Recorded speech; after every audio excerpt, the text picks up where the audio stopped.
Hey there, welcome to LSAT Demon Daily. I'm Ben Olson. That's Nathan Fox. We're the founders of LSATdemon.com and our weekly podcast, Thinking LSAT.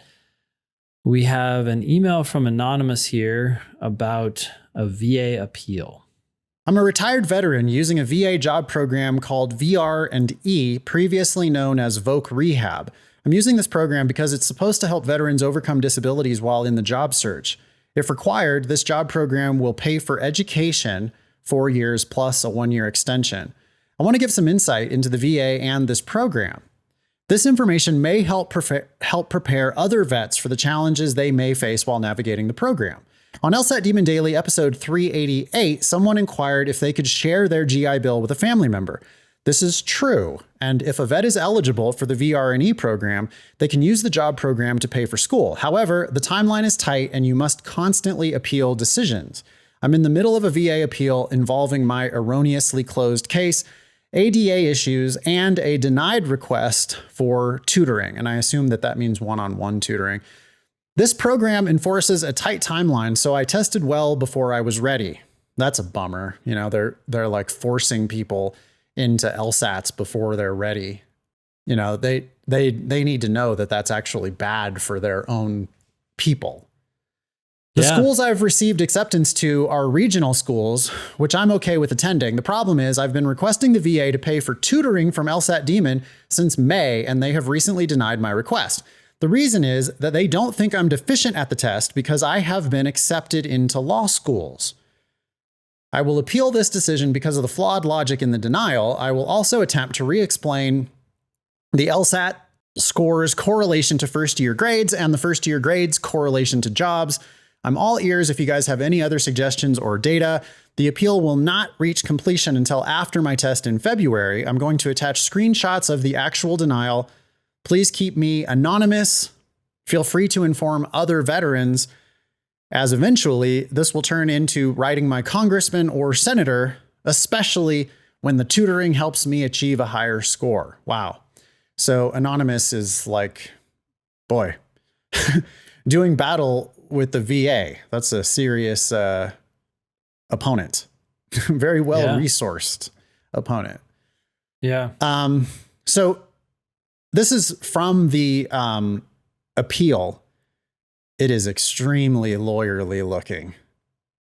Cites right off the top USC section 3115 and 38 CFR section 21.294 if you want to go look up the relevant statutes. And regulations. Yep, and regs. I guess this is an administrative official who's making this decision, and they say, why did I make this decision? I made this decision based on the following reasons. On 11/04/22, you requested to extend your LSAT preparation until January 2023. Take final LSAT at the conclusion of the prep and an LSAT tutor through LSAT Demon Live. Per your report, you were fully admitted into NC Central University and scored 151 on your November LSAT. Per M28 CVA 1.05E, quote, tutorial assistance may be provided if the VRC determines that assistance is needed to improve a claimant's deficiency in a course of subject. End quote. According to Forbes.com, the median LSAT was 153. Based upon the above mentioned information, it is determined you do not have a deficiency in the course/subject as you were accepted into law school. Yeah. Wow. I mean, I get it. They're trying to protect their funds. Yeah. But they're missing the big point here. Different law schools have different outcomes. Yeah. Boy, I can imagine, you know, I guess, is there an advocate on the other side? I don't know. It's just this decision maker, right? Yeah. But does the VA, I mean, maybe it's a VA attorney or something who is like filing a brief on the other side of this. Yeah. Saying, how can you be deficient if you were admitted to law school? Like Anonymous calls that erroneous or flawed logic or whatever. But I don't know that it's like on its face, obviously flawed. Like, why is that flawed? You got in.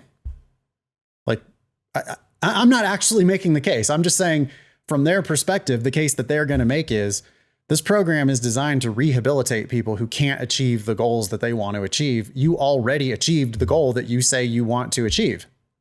Yeah. So I'm on lawschooltransparency.com right now, and I'm looking at North Carolina Central University. That's the school that Anonymous mentioned, right? Yep. And the employment score is 35%. Wow. So there's the fact you want to cite in your appeal. Yeah. 17% went into public service, 2.3% went into national law firms, 0% went into federal clerkships, and 17% went into small law firms. That's less than half of the graduates went into their highlighted legal professions. Yeah, and nobody's making money because they're not going into big law or federal clerkships. Yeah. So you need to cite, like, I want to go, I mean, even if it's not true, you could say, I need to get into, I want to go to big law firm. This is my specific goal of big law, and I can't do it at this school. It was a mistake of me. It was a mistake when I applied to this school. I would never go to that school because they can't get me to my career goals. Yep. My mistake. Also, look at the first time bar passage rate is 68%. I mean, I guess you have to just get above 75% in for the ABA. 75% within 2 years for the ABA. Within 2 years. So 68% on a first time is not bad, actually, probably. For a regional law school, I don't think it's that bad. Yeah. But I would cite those employment statistics for sure. I might cite that first time bar passage rate, especially if it's like way below the median, or, you know, you could craft an appeal that is going to cite a bunch of facts, but I don't know. You need to get them off of this, because their case is simple. You got into law school, so you're not deficient. Yeah, you're 2 points behind their median. What else do you want? You're already in. Yeah. Okay. Good luck. Thank you for sharing that. If any other veterans want to chime in, you can definitely email daily@lsatdemon.com. You can always ask questions or share LSAT and law school admissions news via that email address. Thanks for listening.